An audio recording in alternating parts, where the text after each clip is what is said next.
La voz de todo el Perú, Sara Busabá, Noemí Mamani y Jorge Rodríguez te estamos acompañando para que inicies tu semana muy bien informado y te entretengas con nosotros.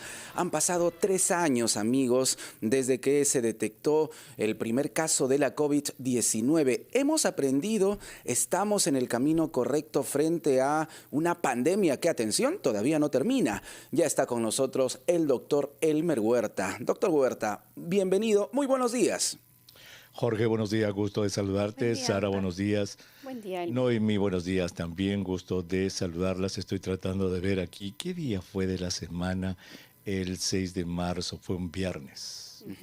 Viernes 6 de marzo del año 2020. Estábamos esperando que el primer caso de esta enfermedad apareciera. Los medios habían anunciado ya unos días antes una falsa alarma de un grupo de ciudadanos chinos en un hotel en Miraflores, Así es. hasta que en la tarde de ese día se dio a conocer la noticia oficial de que el primer caso de COVID-19 se había detectado en el Perú. 6 de marzo del 2020, día viernes. Bueno, 3 años han pasado. Estamos a 6 de marzo del año 2023. Este aspecto, Sara, Noemí, Jorge, tiene muchas aristas. Podríamos hacer balances a múltiples niveles. Por ejemplo, en el nivel científico, ¿qué hemos aprendido? Podríamos hacer balance a nivel de salud pública. ¿Qué ha pasado en la salud pública? Claro. Información del público, el sistema de salud, cómo se comportó. Podríamos hacer balances de la morbilidad, cuántos casos, qué tipos de casos, la morbilidad tanto en el cuerpo, salud física, como salud mental, qué ha pasado con la salud mental de la población. Podríamos hablar de la mortalidad en el que Perú lamentablemente tiene este récord de ser el país con mayor mortalidad per cápita por la tasa de mortalidad del planeta. Así que vamos a pedirle a nuestro invitado que les parece que nos haga una especie de resumen. Vamos a ir con nuestro invitado, que ya lo tenemos en línea, es el doctor César Cabezas, quien está con nosotros. Él es médico infectólogo del Instituto Nacional de Salud. César, qué gusto de saludarte. Buenos días. La mesa está completa. Está Noemí Mamani en Cusco, está Sara Busabá y Jorge Rodríguez en Lima. Buenos días, César. Buenos días, doctor Elmer. Buenos días con todos los eh, presentes en RPP, y es un Buen día, gusto doctor. Ujú. Buenos compartir este días. momento a los A tres ver, años de la 3 años. pandemia. ¿Por dónde quieres empezar, César? Tú eres un hombre de salud pública, tú eres un hombre, eres infectólogo, has sido director del Instituto Nacional de Salud. Dentro de ese abanico de posibilidades, ¿por dónde quieres empezar tu balance acerca de lo que hemos vivido en estos Bueno, 3 años? como ha mencionado, el espectro es amplio de tocar estos temas y todos son importantes. Y yo creo que deberíamos ponernos a pensar qué cosa hemos aprendido de esta pandemia, porque sabemos que una próxima pandemia va a venir, no sabemos cuándo, y creo que es la oportunidad de aprender, yo diría en 4 o 5 áreas importantes, ¿no? Uno es la prevención, por ejemplo, no estar manipulando animales silvestres, porque así empezó esto con la manipulación de animales silvestres de murciélagos en Wuhan. Lo otro es la contención. Cuando ya arrancó la pandemia, hubo un retraso en reportar esto. La declaración de la pandemia misma tuvo un tiempo mayor de lo que esperábamos. Entonces la contención es importante, porque si oportunamente hacemos contención, podríamos reducir, aunque no controlarlo totalmente. Lo otro es el fortalecimiento de los servicios de salud, que lamentablemente cuando empezó la pandemia nuestras condiciones en servicios de salud eh, fragmentados, debilitados, sin esa capacidad de respuesta, y eso es un tema. El otro tema importante es la equidad, ¿no?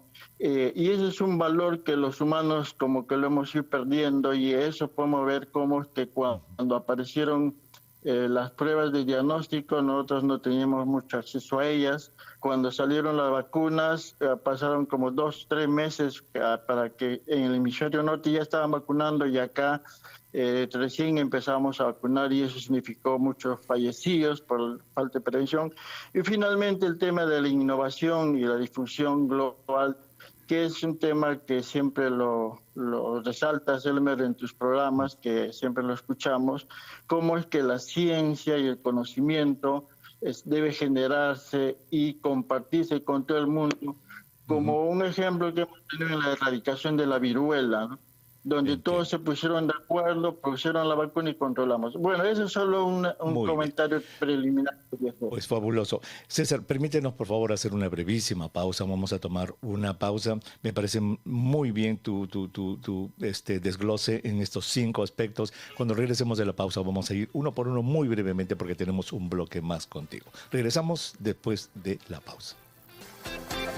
Por estar con nosotros, soy el doctor Leonel Huerta. En Cusco está Noemí Mamani, en Lima Jorge Rodríguez y Sara Busabá. Y si usted recién prende la radio, señora, estamos conversando con el doctor César Cabezas. Él es médico infectólogo, exdirector del Instituto Nacional de Salud, porque hoy día hoy día 6 de marzo, se cumplen 3 años de que un viernes 6 de marzo del año 2020 se encontró se identificó el primer caso de COVID-19 en el Perú. Y estamos viendo a ver qué cosas hemos aprendido en estos años y qué podamos aprender para el futuro. César, habías hecho una visión interesantísima hablando sobre los aspectos preventivos, los aspectos de contención, de fortalecimiento del sistema de salud, las cosas de la equidad, ¿verdad? Que no habían pruebas aquí en el Perú, pero en otro lado ya habían pruebas, igual que las vacunas y la innovación global. César, tenemos solamente 5 minutos para este segmento. Primero, yo te voy a hacer una pregunta. En lo científico, por ejemplo, a mucha gente le ha llamado la atención eso que decían. ¿Por qué decían que al comienzo las mascarillas no servían y después sí servían? ¿Por qué decían que las pruebas eran así? Explíquele a nuestro público cuál es la naturaleza de la ciencia y qué es lo que hemos aprendido desde el punto de vista científico. Bueno, que se ha mostrado que las mascarillas sí cumplen un rol de protección. Evidentemente, al comienzo se usaba por sentido común mascarillas como en el 2019 de tela, etcétera. Eso fue mejorando los filtros y las mascarillas fueron mejorando en su calidad y creo que han constituido una importante barrera para evitar la diseminación de la infección. Sí, pero el punto fue de que al principio se pensaba que el contagio de esta enfermedad eran gotas gruesas, moco grueso, y recién se descubrió que fue por aerosoles. Eso no se sabía al comienzo, lo cual nos habla de que el conocimiento científico evoluciona, cambia, es dinámico, y lo que hoy día puede ser cierto, mañana no lo puede ser. Claro, ese descubrimiento, la descripción de que la transmisión era a través de aerosoles fue muy importante, ¿no? Y eso explicaba por qué había tanta transmisión cuando una persona infectada iba a un centro donde había gran concentración de personas. Esto fue un factor importante y claro, nos enteramos de eso ya después, cuando ya mucha gente se había infectado. Y por eso es imprescindible que todas las estrategias que establezcamos para prevenir y controlar una enfermedad esté basada en evidencias, y esas hay que generarlo desde antes de que ocurran las pandemias, ¿no? Y creo que es una lección que debiéramos aprender. Doctor Cabezas, le saluda Sara Abusabá. Yo quisiera preguntarle, de hecho, las pandemias luego se convierten en enfermedades endémicas. En el caso de la COVID, la tasa de mortalidad, según la CDC, ya está en 2.35, por cada 100 casos de personas con COVID, ¿no? Esto significa que ya estamos a un nivel de que la COVID sería, digamos, una enfermedad en términos epidemiológicos similares, por ejemplo, a la influenza, tal vez a la TBC, y ya estamos en ese nivel. Y si es así, el control en adelante va a pasar por una vacuna anual, como es la bivalente actualmente. Sí, yo creo que estamos en esa etapa de transición. Y lo que ocurre con las endemias es que son predecibles, ¿no? Como el caso del H1N1, que ya se incorporó dentro de los agentes infecciosos que tenemos y anualmente se ponen las vacunas. En este caso, lo más probable es que también ocurra eso, ¿no? Pero es importante, siguiendo lo que nos menciona el doctor Huertas, de que cuál es la evidencia para decir que esto va a ser anual, semestral o bianual. Y una cosa que se viene haciendo es pues, el secuenciamiento genético de estos virus, la aparición de variantes y que las vacunas protejan contra estas variantes que aparezcan en el camino.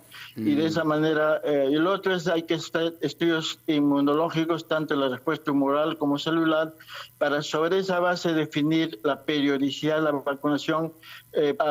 Actualmente ya por lo que hemos visto en la pandemia del H1N1, podríamos decir que podría ser anual la vacunación, pero hay que establecer qué tipo de vacuna es la que se va a poner, como actualmente se está poniendo la bivalente en razón a que el Omicron es el predominante y esta bivalente incluye la vacuna original más una variante del Omicron, ¿no? Doctor Cabezas, Noemí Mamani le saluda desde Cusco. Una consulta en relación a ese tema. En realidad, tenemos menos casos de COVID-19, gracias a Dios tenemos menos fallecidos, y para muchos esto es sinónimo del fin de la pandemia. ¿Es así como podemos traducirlo, doctor? ¿Es el fin de la pandemia o al menos estamos llegando al final de la misma? Sí, como mencionaba, yo creo que estamos en una etapa de transición de la pandemia a pasar a ser endemia.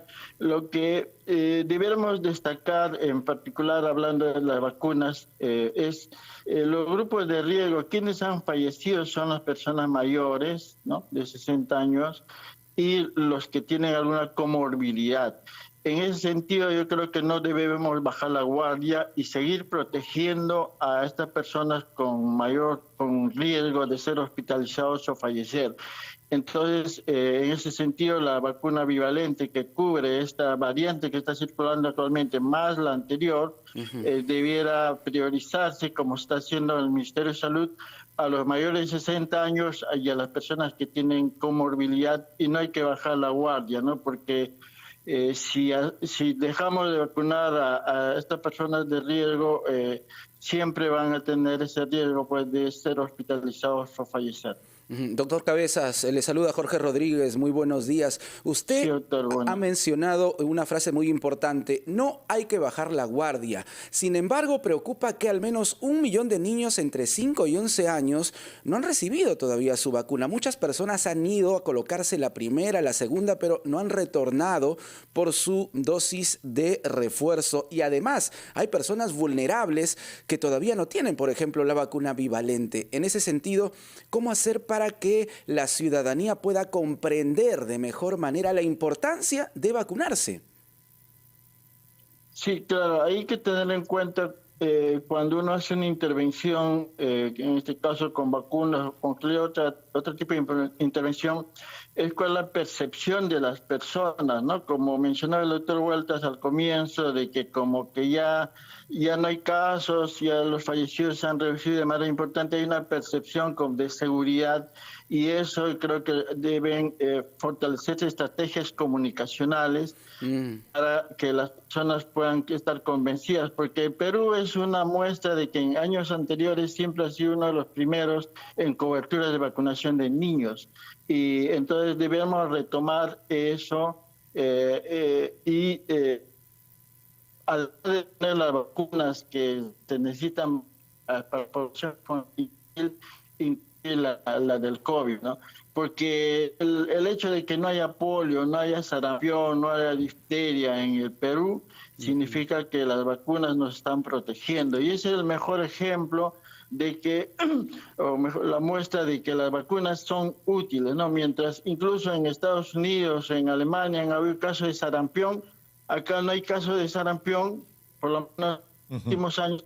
Eso es porque estamos vacunando. Entonces, el hecho de que no haya enfermedades no significa de que dejemos de vacunar. Creo que esa es una enseñanza que debemos tener en cuenta. Muy bien, César, pues muchísimas gracias por habernos ayudado a entender esto y traernos todas esas memorias, y sobre todo como para catapultarnos al futuro.